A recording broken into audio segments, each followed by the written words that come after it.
मतलब कैसे हमको पता लगे कि हम बढ़ रहे हैं आगे, कि वही है, ऐसा लगता है वही है? जब साधना करेंगे तो साधना हमको बताएगी कि हम आगे बढ़ रहे हैं। तो जब नहीं करेंगे तो कोई बताने वाला होगा तो निगेटिव दिखाएगी, कुछ नहीं, आगे नहीं बढ़ेगा। साधना ही हमको आगा कंपन करेगी, वेव बनाएगी, रास्ता करेगी, आगे ले जाएगी। करने की विधि है, अगर सजाती ये विधि मिल गई तो दिन दूना रात चौगुना बढ़ता जाएगा। अगर उसको मनमानी और सही एडजस्टिंग साधना की नहीं मिली तो उसकी साधना नहीं बता पाएगी। असल होता क्या है, साधना साधना कहते हैं किसी वस्तु को जो हमारे कंट्रोल में नहीं है उसे कंट्रोल में करना। जो वस्तु हमारे खिलाफ जा रही है उसे अनुकूल बनाना। तो हमारे पास इंद्रियां हैं, मन है, अंतःकरण है, ये सब के द्वारा ही हमारा संचालन होता है। तो जिन लोगों की ऐसी प्रवृत्ति होती है कि हमारे ये दुनिया दो में रंगी हुई है, एक प्रकार की अविद्या जनित बुराइयां हैं जिनमें हमारा मन चला जाता है, और एक अच्छाइयां हैं विद्याकृत जिनमें सद्गुणों में धारण कर लेता है तो परमात्मा की तरफ चला जाता है, शांति को रास्ता पकड़ लेता है। और अगर वो अविद्याकृत साधना में लग जाएंगे तो फिर अशांति रास्ता पकड़ लेगा। तो साधना उसे कहते हैं कि जो हमारे अंतःकरण है, इंद्रियां हैं, जो इस संसार में कार्यरत हैं, इनको साधा जाए, इन्हें अनुकूल बनाया जाए, ये वो प्रतिकूल रास्ते में न जाए।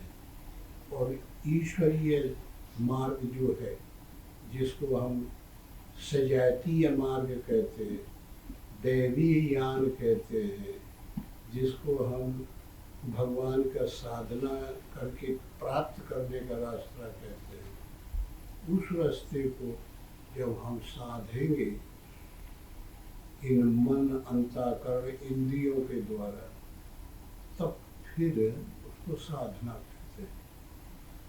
तो होता क्या है कि मन ही है, मन एव मनुष्यानाम कारण बंध मोक्षयो। मनुष्यों का जो मन है यही दोनों ओलापाती खेलता है, ये बुरे विचारों में भी जाता है, भले विचारों में भी जाता है। ये चाहता भी है कि मुझे शांति मिले, संतोष मिले, मुझे सुख मिले, मैं सबसे बड़ा हो जाऊं।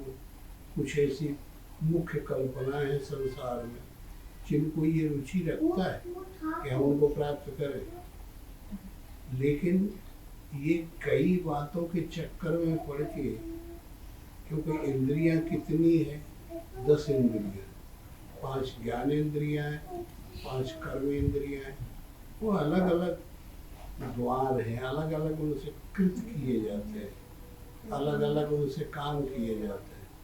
नेत्र देखने का काम करता है, कान सुनने का काम करता है, कैसी क्या खबर है, मुंह सबका संशोधन करने के लिए बोलने का काम करता है, घ्राण अच्छी बुरी सुगंध लेता है, चमड़ी हमारा जो शरीर है ये स्पर्श करता है।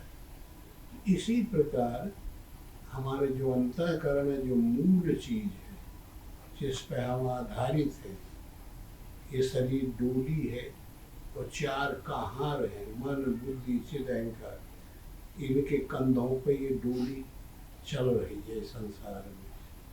तो ये मन को कहते हैं संकल्प विकल्प करने वाले, चित्त कहते हैं जो उसी संकल्प को बारीक कर दे, चिंतवन, एक हजारों प्रकार का बारीक बना के उसको बार बार चिंतवन करे। बुद्धि कहते हैं निश्चय करने, कि ये सही है, ये गलत है। और अहंकार कहते हैं इन तीनों को एनर्जी प्रदान करने के लिए, ताकत सौंपने के लिए, इनसे कार्य कराने के लिए।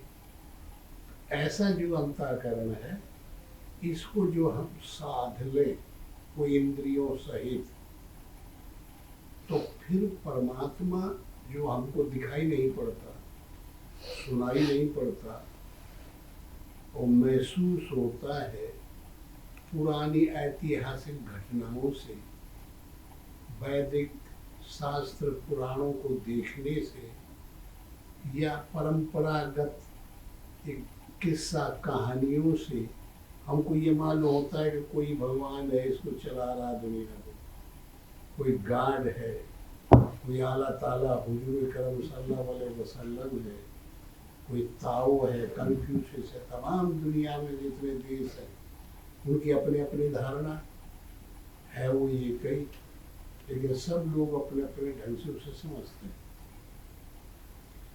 तो जब उसको साधने लगता है, जैसे कोई कार्य करता है, कार्य को लड़का पढ़ने जाता है तो पढ़ाई को साध लेता है, उसके साधन में आ गई, उसके जहन में आ गई, वो सध गई। ऐसे ही इस परमात्मा को जो अदृश्य है, वो सर्वत्र है और सबको स्पेस दिए है, सबको क्षमता दिए है, उस ईश्वर को जो हम साध ले, अंतःकरण, मन, बुद्धि, चेद अहंकार से, तो फिर होता क्या है कि जैसे अब तुम्हारा प्रश्न आया कि साधन करने वाले को कैसे आगे चलने में विश्वास हो, कैसे वो आगे बढ़ सकता है।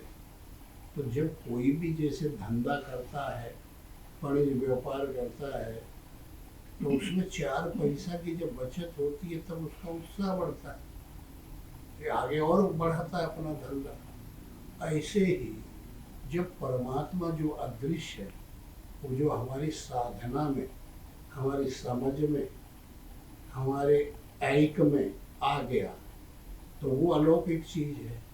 वो कुछ हमको संकेत देगा, हमको कुछ बताएगा जो हम पहले कुछ नहीं जानते थे। तो जब हमने उसको साधना शुरू किया तो हमको गाइड करेगा, हमको रास्ता बताएगा। कैसे बताता है? वो बताता सबको है, लेकिन समझेगा जो साधना करने वाला है वही। पता जैसे अंग फड़कते हैं हर आदमी के, दाहिना आँख ही फड़कती है, बाईं आँख ही फड़कती है, बायां हाथ, दाहिना हाथ, हाथ पैर पीठ पेट सब कुछ फड़कता है। अधिकांश लोग ख्याल किए हुए फड़कते हैं ना। तो बाईं तरफ वाले को पुरुष मानते हैं बहुत अशुभ, अगर फड़कने लगा तो क्या कहते हैं, बहुत गड़बड़ है। ये महात्माओं ने जो प्रैक्टिकल इस विषय को किया है, उन्होंने इतने ढंग से बताना शुरू किया समाज में कि समाज वाले करते तो है नहीं, लेकिन बताए बताए बताए बताए सबको इतना ज्ञान हो गया है, सब जानते। बाईं आँख ही पड़ गई तो क्या दूसरों से कहेगा वो कि पता नहीं यार क्या होने वाला, हमारी बाईं आँख ही पड़ गई, और कोई एक्सीडेंट ना हो जाए, कोई घटना ना आ जाए, कोई हानि वाली, ऐसा सोचने लगते हैं ना, और हो जाता है। और जब दाहिना अंग फड़कता है, खुशहाली होती है कि अंदर से संकेत आ रहे हैं, सिग्नल आ रहे हैं, हमको इशारे मिल रहे हैं, कोई लाभ होने वाला है। दाहिनी आंख फड़ गई तो कोई मित्र के दर्शन हो, अच्छी शुभ खबर मिली, कोई लाभ होने वाला हो, होता है ना, और फिर हो भी जाता है। इसीलिए परंपराएं चलती चली जा रही है। क्योंकि परमात्मा इसे कहते हैं, उस संकेतों से जाना जाता है। परमात्मा का आकार, विकार, रूपरेखा नहीं है। और कि अगर हम तुम कोई भी परमात्मा को, क्योंकि सबको कंपल्सरी है शांति, सुख हर आदमी को चाहिए। मेरे विचार से दुख कोई नहीं चाहता दुनिया का आदमी, सब सुख चाहते हैं। सुख का केंद्र कौन है? परमात्मा। पूरा मालिक कौन है? की किसके पास है? परमात्मा के पास। शांति उसके पास है, क्योंकि वो अंतर्यामी है, त्रिकालदर्शी है, सब में ओतप्रोत है, सब में वो घुसा हुआ है और सब उसमें है। वो ईथर जैसा है, आकाश जैसा है। आकाश कोई ऐसी वस्तु नहीं है जिसमें ना हो। ऐसा एग्जाम्पल या उदाहरण दिया जा सकता है। ऐसा जो परमात्मा है, और उसकी अगर हम जैसे बताए हुए अभी हमने जो बताया, ऐसी साधना अगर करते हैं कोई भी, तो परमात्मा संकेत देने लगते हैं। जैसे अन्न फड़कन, अब कोई बीमारी तो ये है नहीं डॉक्टर साहब, जैसे अंग फड़कते हैं तो कोई रोग तो है। ये क्यों फड़कता है? ये हमारे मन की जो हरकतें होती हैं तो उन पर ही गाइड करता है। ये आत्मा रूपी कृष्ण जैसा है, ये शरीर रूपी रथ जैसा है।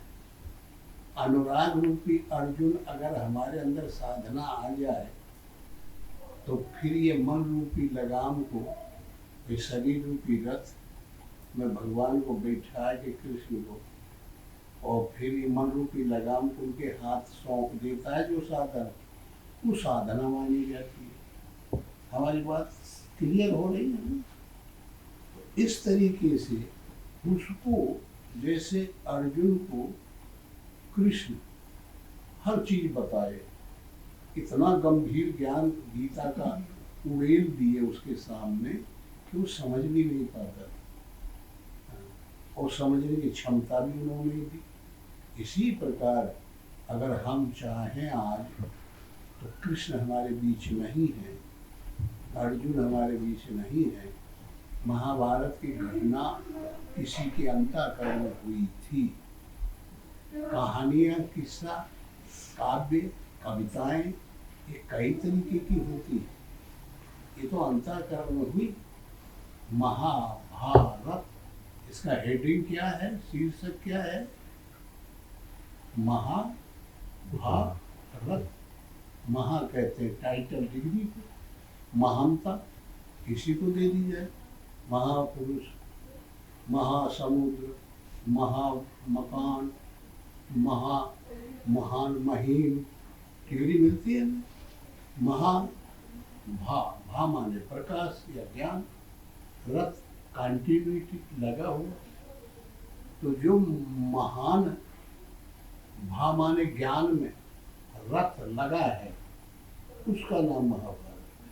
ठीक आया अर्थ कि लड़ाई, युद्ध में कहीं जब हम और तुम लड़ जाएंगे, क्रोध में मस्त हो जाएंगे, तब ज्ञान की बातें आएंगी। तब कैसे बताएगा कृष्ण अर्जुन से? तब तो खून खच्चर हो जाते हैं, झगड़े होते हैं। वो बात नहीं है ये बात अंदर की। इसलिए वो महाभारत का अर्थ अंदर आता है। ऐसे ही रामायण को देखो, उसकी हेडिंग क्या है? राम के चरित्र मन से चरित्र हुए, शरीर से नहीं। मन के अंदर दो पार्टियां हैं, तो दुर्गुणों की और एक सद्गुणों की। इन्हीं दोनों का युद्ध होता है। तो मन के अंदर राम को पैदा करो, मन से साधना करो, तो शरीर अवध हो जाए, 10 इंद्रियों को अपनी धारणा में ले आओ, साधना में ले आओ, तो दशरथ हो जाए, भक्ति कौशल्या हो जाए, कर्तव्य जो करेंगे केकई बन जाए, सुमति सुमित्रा बन जाए। तब फिर यज्ञ जानना ईश्वर को, श्रृंगी की सूरत हमारी मेमोरी साधना में लग जाए, तब फिर जो है वो जानना रूपी यज्ञ करना। फिर उससे हव्य मिला, तो ज्ञान रूपी राम, विवेक लक्ष्मण, भाव भरत, सत्संग शत्रुघ्न। इस प्रकार सद्गुण और की संकेत देते हैं, और जब ये मिल जाएंगे तब फिर इनको कार्य में परिणत करना। विश्वास रूपी विश्वामित्र है। अब विश्वास हम लाना चाहते हैं कि ये हमारे अंदर सद्गुण आ गए, ये कार्य में परिणत हो जाए, फलीभूत हो जाए। समझ में आया? तो वो जो ये जानकारी रूपी यज्ञ प्रवृत्त करना चाहते हैं, तो ये मन रूपी मारीच और स्वभाव रूपी सुबाहु, ये तर्कना रूपी ताड़ुका, जो हमारे अंदर तर्कना होती है कि ये सही है कि वो सही है, इस प्रकार की इसमें जूझ जाते हैं और अंत नहीं मिलता, तो यही ताड़ुका राक्षसी है। इसी के सुपुत्र है ये मन रूपी मारीच, जो हमारे अंदर मन है, और स्वभाव, किसी को गांजा पीने की स्वभाव हो गया, किसी को गोली खाने की नशा का स्वभाव हो गया, किसी को सिगरेट पीने का स्वभाव हो गया, किसी को और कुछ शराब वगैरह अयासी का स्वभाव हो, फिर वो छुटाया छूटता है। ये दुर्गुण और ये मन संकल्प विकल्प करता है, ये दोनों जी ईश्वर की जानने रूपी यज्ञ को विध्वंस कर डालते हैं।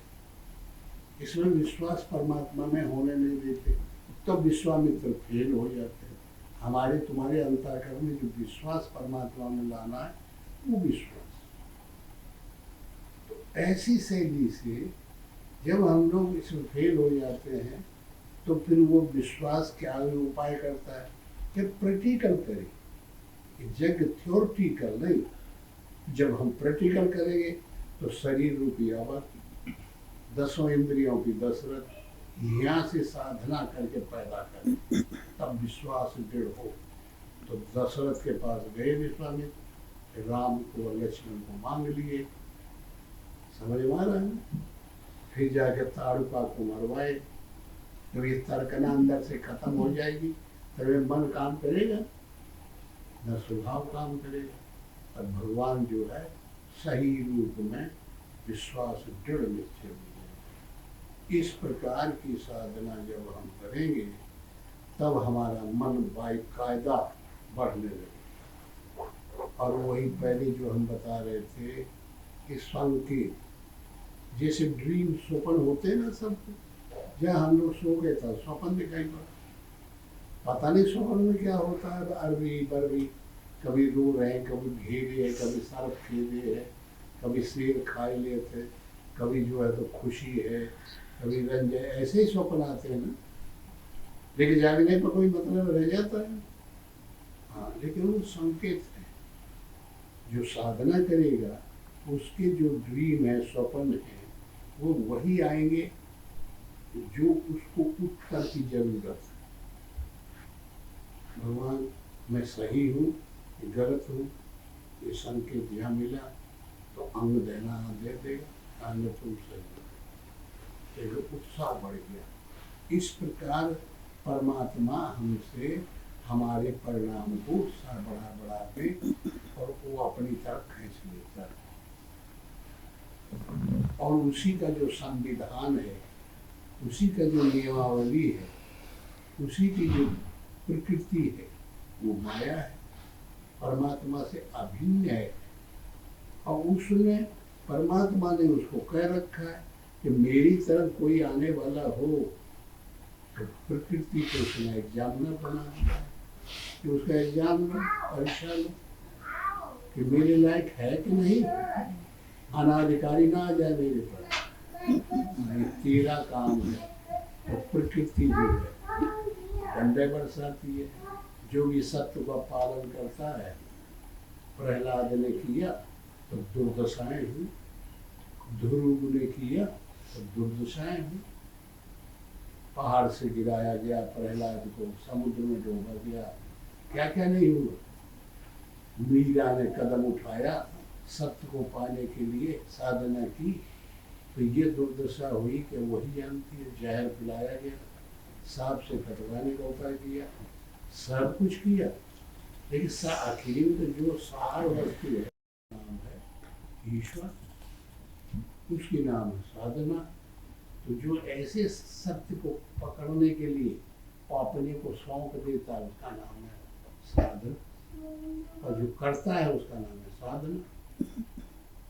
और जो पकड़ में आता है वो है परमात्मा, अपना गोल, अपना लक्ष्य, उसी में हो भी जाता है। तो हम लोग क्या करते हैं? जो पहले से लोग करते चले आए वही परंपराओं पे चलना पड़ेगा। और उनके इतिहास, उन्होंने अपना इतिहास लिखा, पुराण लिखे, शास्त्र लिखे, वेद लिखे, आपके पुरुषों की वाणियाँ लिखी गई कि फलाने ऐसे संत हुए, उन्होंने ये प्रक्रिया किया, ऐसी साधना की, प्रहलाद ने ये किया, अमुक ने ये किया। तो जब करते हैं तो बस एक तरफ परमात्मा उसकी परीक्षा लेने के लिए माया से व्याधि, स्त्यान, प्रमाद, आलस उठवाता रहता है, दंड दिवाता रहता है कि मंज मंज के सही बात सही निखर के मेरे लायक हो जाए और गलतियों का त्याग करता है और दुख का सामना करे, वो त्यागी है। सुख का त्याग करे, उल्टा चले सो ओलिया सीधा सब संसार एकदम उल्टा हो जाए दुनिया से, तब वो भगवान समझ में आता है। तो भगवान ऐसी कोई चीज नहीं कि हम उठा लें और उसका प्रयोग कर लें। भगवान पकड़ में नहीं आते, मन के परे है जो पकड़ने और समझने वाला है, तो उसे जान नहीं पाता। ये जब खत्म हो जाएगा तब वो प्रकट होगा। शरीर से समझ में नहीं आएगा, बुद्धि से समझ में नहीं आएगा। इसलिए साधना हम करें, आप साधना करें, ये बुरी बात नहीं, लेकिन इसके जो मर्मज्ञ हैं, इसको जो प्रैक्टिकल किए हैं, इसमें जो अनुभूत हैं, जो इसको पा गए हैं, उनके साथ जरूर परामर्श करना चाहिए। मनमानी भी नहीं होगा, क्योंकि स्वयं अपने आप ही अपनी इन विधियों को समझने में नहीं आता। इसलिए इतनी माइल्यूल विषय है, इतना बारीक विषय है ये, कि इस पे चलना बहुत कठिन है। तो अब साधना ये कि जब तक कवने सिद्ध का बिन विश्वासा और बिन हरि भजन न भव भय नाशा। हाँ, जब हम कोई धंधा करते हैं तो जो 4 पैसा की बचत होती है तब ना उसमें ले लगती है, रुचि बढ़ती है कि ये धंधा की, और हानि होने लगे तो कोई करेगा, छोड़ के भाग देगा। इसी प्रकार परमात्मा के जब संकेत मिलेंगे तो हमारी रुचि बढ़ेगी।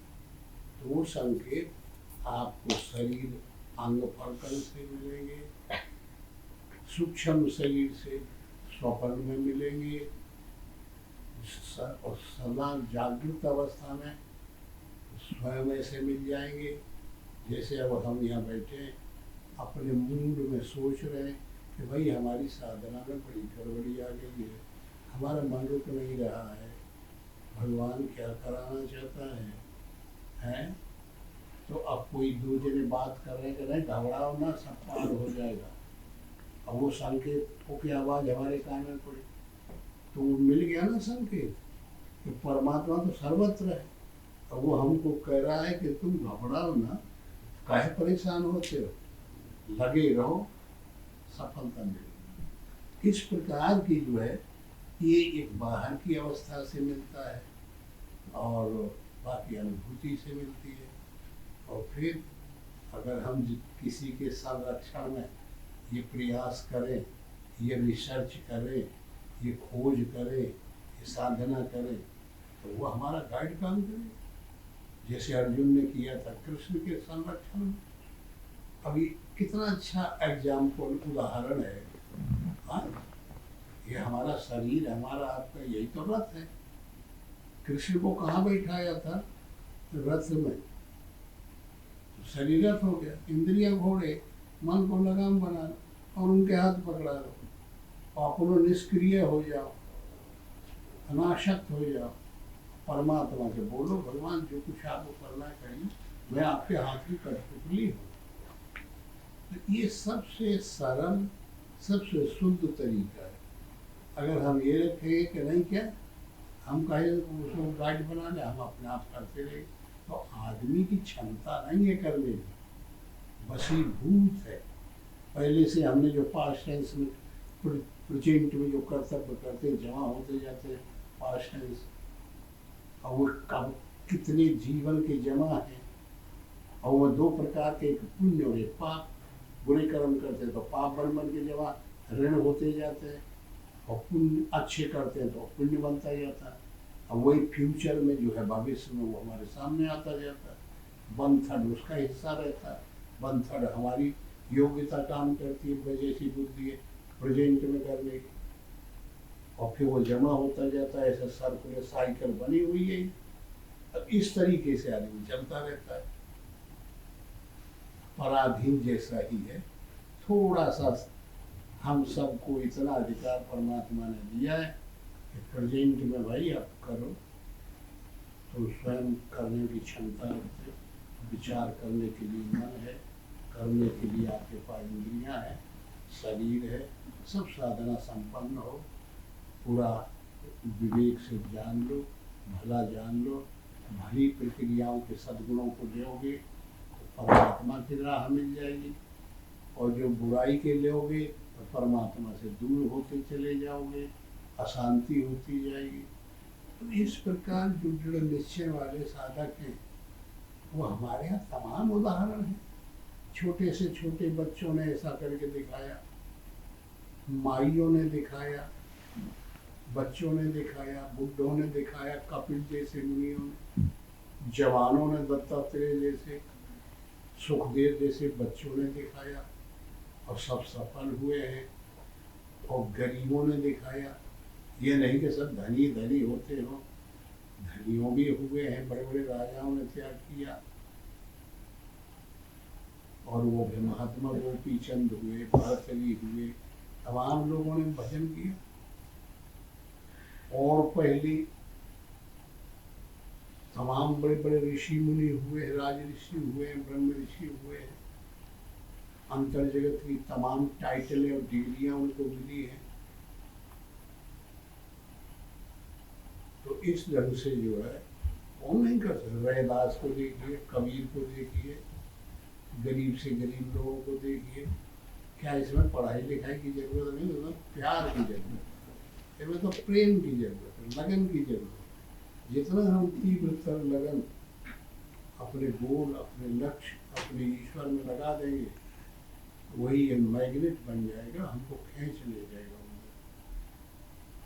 और अगर जितनी हमारी लगन कम होगी उतना ही हमारी साधना कमजोर होगी। इसलिए और फिर आपका हो इसमें प्रश्न ये आता है कैसे की जाए। तमाम बाधाएं हैं, एक तो मन ही नहीं रुकता। पहले यह मन सर्प था, करता जीवन घात, कि जिधर जाता है ये तो भोजन चाहता है, मीठा चाहता है, विषय चाहता है, बेईमानी चाहता है, इसकी तो ऐसी आदत है।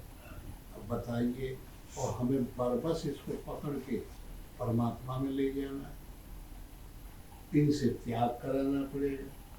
काम है, क्रोध है, लोभ है, मोह है, मत्सर है, आशा है, तृष्णा है, विषय है, वासना है, इनकी तिलांजलि देनी पड़ेगी। इनका साथ करेंगे तो हम छिन्न भिन्न हो जाते हैं। हमारे पास जो आत्मा शक्ति है ईश्वर ने दी है, काम नहीं करती है, परवश हो जाती है। जैसे विभीषण, वो जीव विभीषण है। अब विभीषण सही बात बताता था, न्याय की बात बताता रावण के दरबार में, लेकिन रावण क्या करता था, मार कुटाई में जाता था, लात और घूसा से उसकी मरम्मत करता। तो ये मानेगा कौन तो कहना नहीं मानेगा। लेकिन हाँ, अब ये का तरीका यह है कि हमारे तुम्हारे पास 10 इंद्रियां हैं। अगर 10 इंद्रियां हैं, 10 इंद्रियों अगर संसार उन्मुख कर देंगे और विषय में लगा देंगे तो 10 आनंद, विषयानंद, 10 आनंद। 10 आनंद किसका नाम था? रावण का नाम। कहीं रावण है थोड़े, ये तो अंतर जगत के समाज का नाम है। दुर्गुण और सदगुण कभी देखने को मिले? मोह को किसी ने देखा खड़ा हुआ? काम को कभी दिखाई पड़ा? क्रोध कहीं दिखाई पड़ा बहुत लंबा चौड़ा? न ज्ञान देखा गया, न वैराग्य देखा गया। ये तो कल्पना से पैदा होते हैं हमारे अंतःकरण। दो जगत है ना, एक तो ये शरीर का जगत है जिससे हम सर्विस करते हैं, बड़े जो व्यापार करते हैं, इंजीनियरिंग करते हैं, डॉक्टरी करते हैं, मजदूरी करते हैं। काय के लिए करते हैं? इसके पालन पोषण के लिए पैसा मिलेगा, धंधा मिलेगा, बच्चों का पालन पोषण, पढ़ना लिखना, जैसे जिंदगी में रहे आए। और ये जो शरीर है, ये शरीर जो है मकान है, इसमें जो बोल रहा है ये सूक्ष्म एक इसकी प्रक्रिया है। पहले वहाँ तैयार हो जाती है, तब ये कार्य में परिणत होती है शरीर में।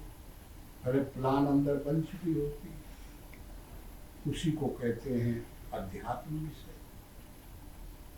तो इस तरीके से मोटा मोटा ऐसा अगर जो साधकों के समझ में आए और 22 नंबर से शुरू करें तो ऐसी बात नहीं है कि प्रगति ना। बड़ी भारी दिक्कत है कि कोई बताने वाला गाइड नहीं, अपने मन से कहाँ तक लोग चले।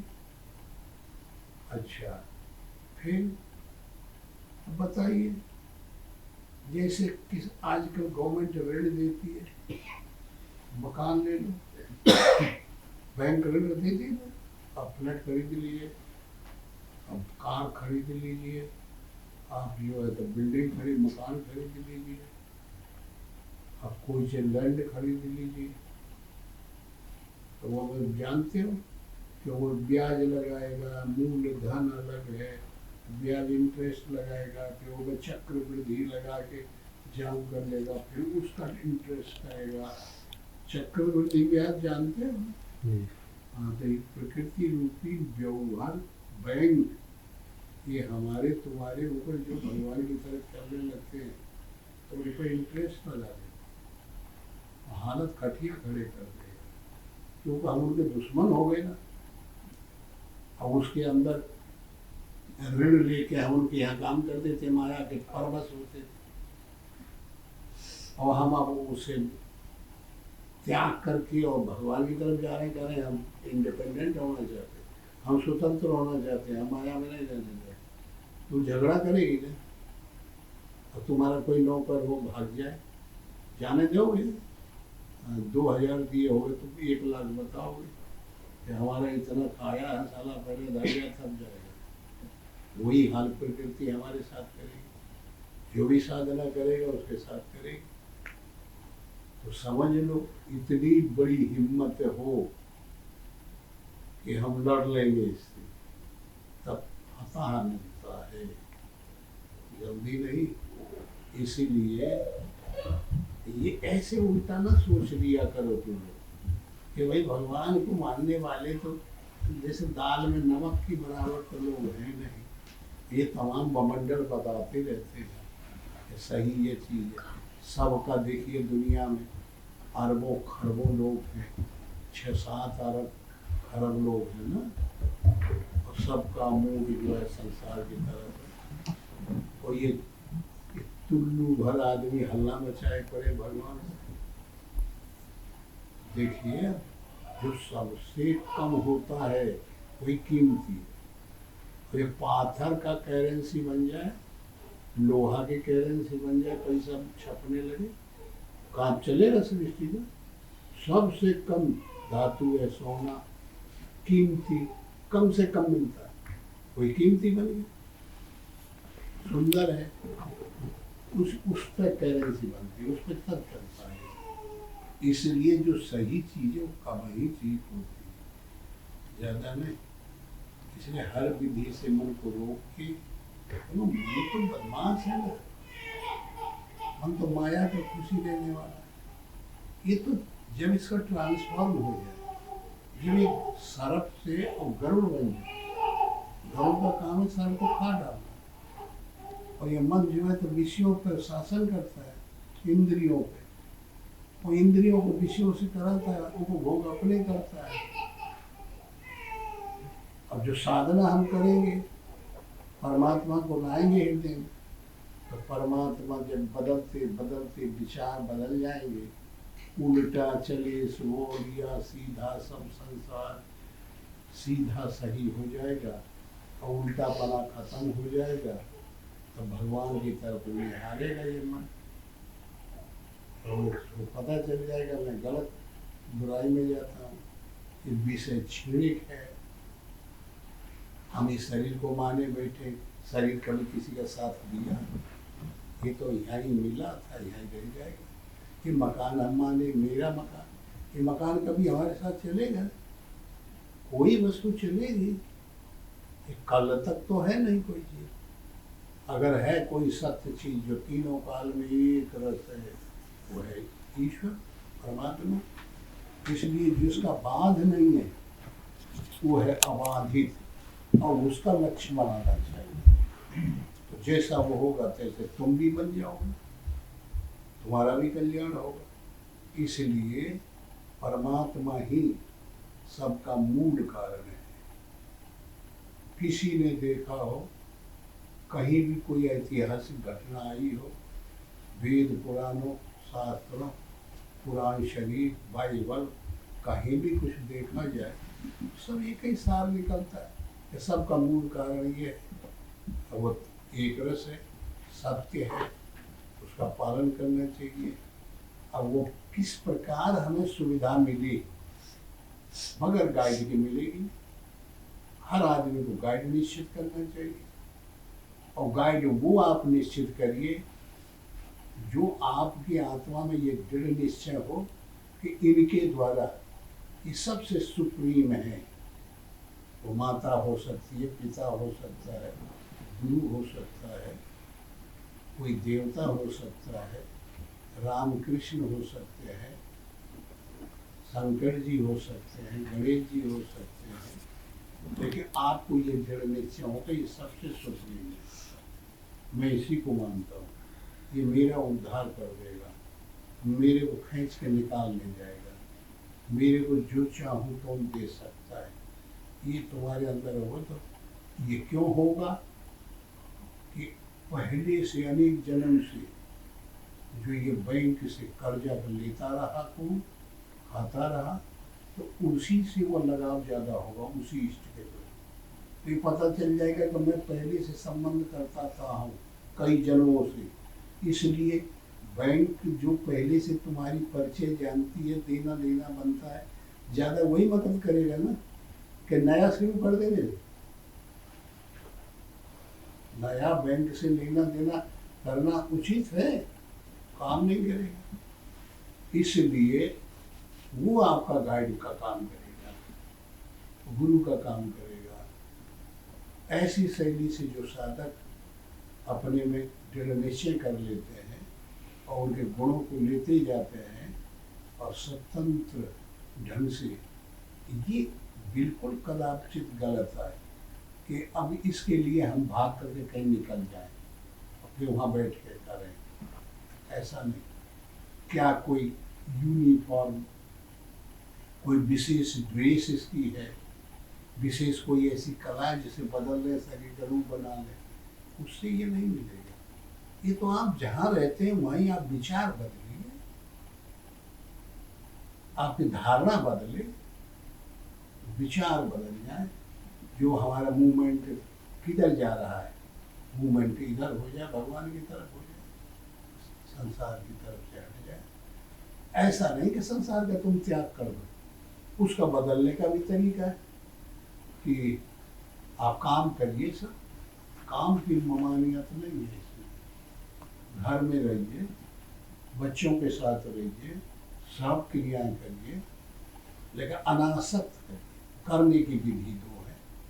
एक तो ये है कि तुम इसलिए वेग से आसक्ति कर लेते हो हर चीज में कि जो चीज असत्य है, पैसा, और पैसा अगर लुट जाए तो तुम मरने मारने पर तैयार हो जाए। ये तरीका अच्छा है।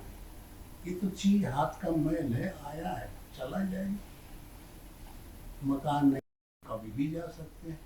तो जीवत में मरना भला, जो मर जाने सोए, मरने से पहले मरे, अजर अमर सो हो।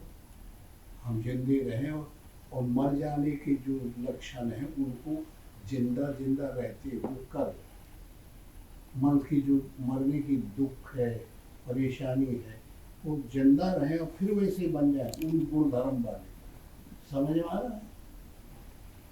तब फिर ठीक है।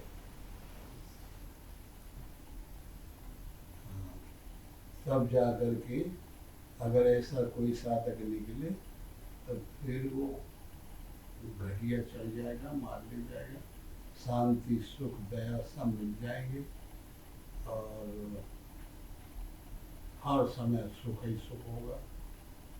विष्णु भगवान तुम्हारे हृदय में बैठ जाएंगे कि जो आज पैसा के लिए इतना ढोल ढपाला रोके पड़े हो, कि कुछ न रोकना पड़ेगा। अब लक्ष्मी के पीछे भाग रहे हैं हम सब लोग और लक्ष्मी पकड़ में नहीं आ रही है। रोज गोड़ दबाती है और निकल के भाग जाती है और रोज सबको रुला रही है ना। और अगर विष्णु भगवान जो साधना वाली तरीका है उसको हम पकड़ लें तो विष्णु की स्त्री का नाम लक्ष्मी है। अपने पति को छोड़ के कहीं जाएगी? तो जहाँ भगवान तुम्हारे हृदय में आया तो फिर तुम्हारे भाग के आ जाए। ये नहीं तमाशा नचा कि वह साईं बाबा के यहाँ अमल पैसा ढोल ढोल ले जा रहे हैं, सुनते हो? कमरे में इतना निकला, वहां निकला, वहां निकला। देखते हैं रामदेव बाबा साधना बता रहा है तो कांग्रेस से झांझां मची तो कितने का आश्रम बना डाले हैं। कहाँ से आ गया? वो तो कहीं नहीं मांगने जाता है। तो जो भी थोड़ी प्रगति कर ले जाएगा उधर ही टूट पड़ेगा, निरीह हो चाहे कैसा भी, सुख भागेगा आ जाएगा। अब जब जमीन का सबसे गहरा गड्ढा तुम बन गए तो कहीं भी कृपा रूपी परमात्मा की वर्षा होगी तो कहाँ जाएगा? पहाड़ की चोटी में बरसेगा, ढल ढल के ढल ढल के वहीं आ जाएगा। तो गहरा बनने की जरूरत है, क्षमता लाने की जरूरत है। क्षमता परमात्मा है। इसलिए भाई थोड़ा सोचने की जरूरत है। बोलो गुरुदेव भगवान की जय। क्या बच गया?